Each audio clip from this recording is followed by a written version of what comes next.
Speaking of not having kids, I heard that you have 2 guests for us today. We do have 2 guests. I said we'd have some special guests, so we should go meet them. Should we go meet the special guests? Yeah, let's go meet them. So our special guests, I'm sure you've heard a couple times in some of our podcasts, are my little 4-legged children right here. We got my little Aussie that's 5. Her name's Ulie. She's a lover. She's just the cuddle bug. And then Twain. Come here, Twain.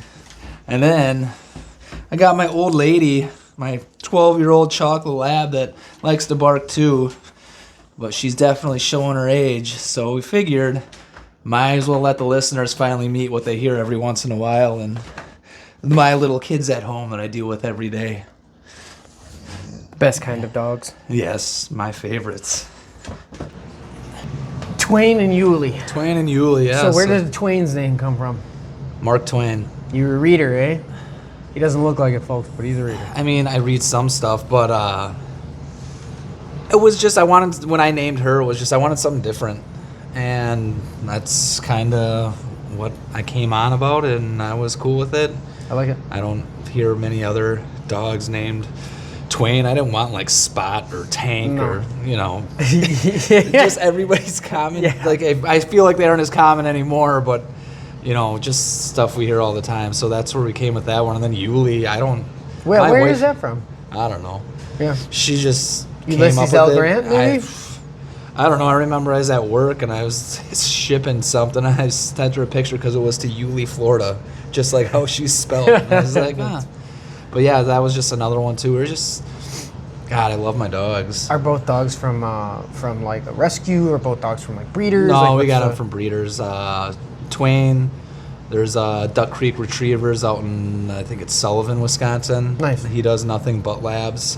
He does chocolate, black, and yellow labs. Trained then, or just He'll pick train them too. Did you do that with me? I thought you did something like that. Yeah, Twain I sent away for a month to do training.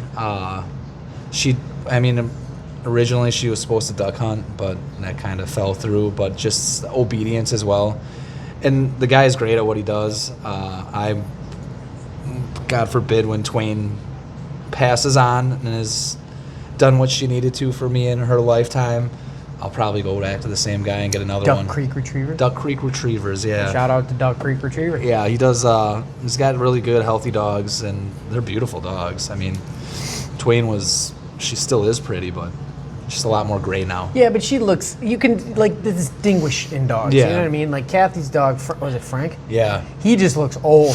Twain looks like distinguished. You know what I mean?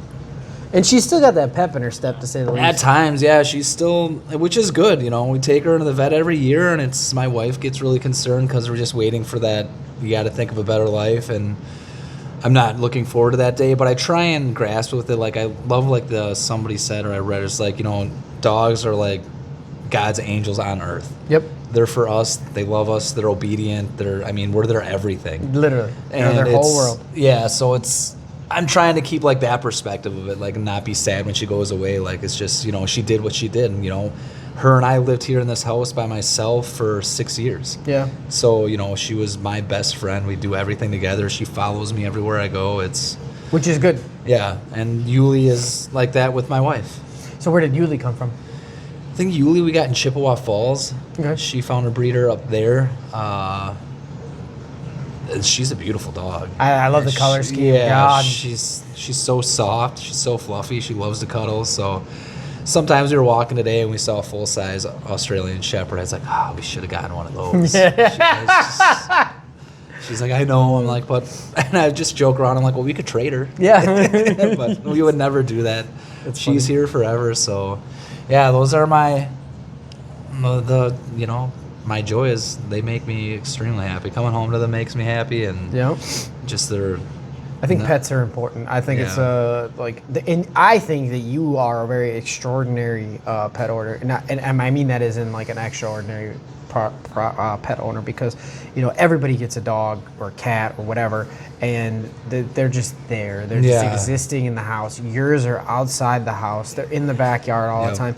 Like, I think your dogs are definitely seeing a better life than a lot of other people's pets. Oh, well, you know what I mean? They're spoiled rotten. Yeah. I mean, and that's fine. I will spoil my dogs as you should. forever. That's the point. And I mean, every day, and that's, I remember, like, as a kid, like, some friends that would have dogs, and it's like, they just didn't pay attention to them. And they're just there. You take it for granted. Yeah. I'd say, like, normal pet, most pet owners take it for granted. Yeah. They're just there, and then, like, they're a nuisance to you because they're in your way or whatever. Yeah, like, no. You gotta take it, soak that in where you can. You Yeah. know what I mean? Like, the kids are on my case, obviously, about the dog situation. So it'll probably be sometime after June, after we get back, and we'll start looking. And I don't know. I mean, everybody's got their opinion. I mean, opinions are like assholes for sure. Yeah. But everybody's got an opinion about, like, you got to get a dog from here. Don't get this breed. Don't get that breed. Don't do this. You just do what you want, dude. And honestly, like, I find that, again, like, this is where I find you to be, like, a little bit more of an extraordinary pet owner, is that, like, your dogs are obedient.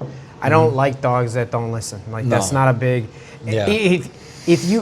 People who have dogs that don't listen or animals that don't listen have kids that don't listen. Yeah. And I don't like that. No. Like, I think that, do we have to have an ironclad fist on them? No. But it should come when I call. It should stop doing what it's doing. Like, you got to think about it. If my dog was about to chase a squirrel into the street and get run over by a car, would I be able to stop that? I think about my kids, too. Yeah. I want to be firm enough to be like, stop.